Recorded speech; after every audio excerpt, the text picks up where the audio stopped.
Yeah. Um, So let's talk about that a little bit, Amanda, because yeah, you it kind of reiterate some of the things you've gone through.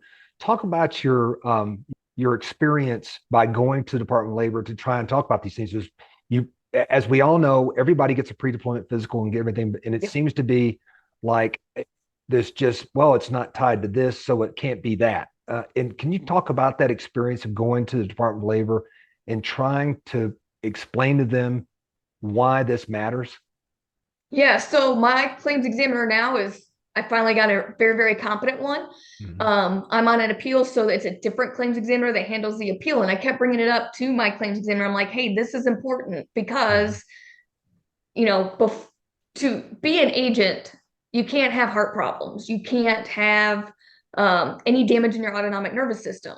So Mhm. your autonomic nervous system controls things that you can't physically control: your heart rate, your blood pressure, your body temperature control, all of those things.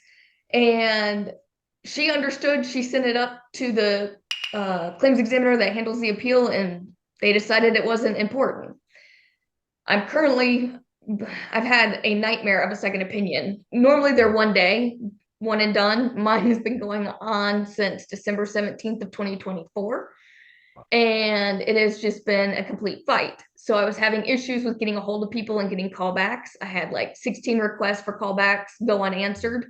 So I Mhm. drove up to the Dallas district office in April and realized nobody was working in the office. They had no one in the office to take a walk in. Unbelievable. So, like, these are the types of roadblocks and hurdles you're going to hit. I mean, it is what it is. And if you give up, which the system's designed for you to get overwhelmed and quit, then you only have yourself to blame. You have to Mhm. stay in the fight and stay with it and be persistent. You know, Well, when my case, everybody that knows you, Amanda, knows how persistent you are and yep. how much you're going to fight for the cause, and that you're stepping up and you're carrying the flag.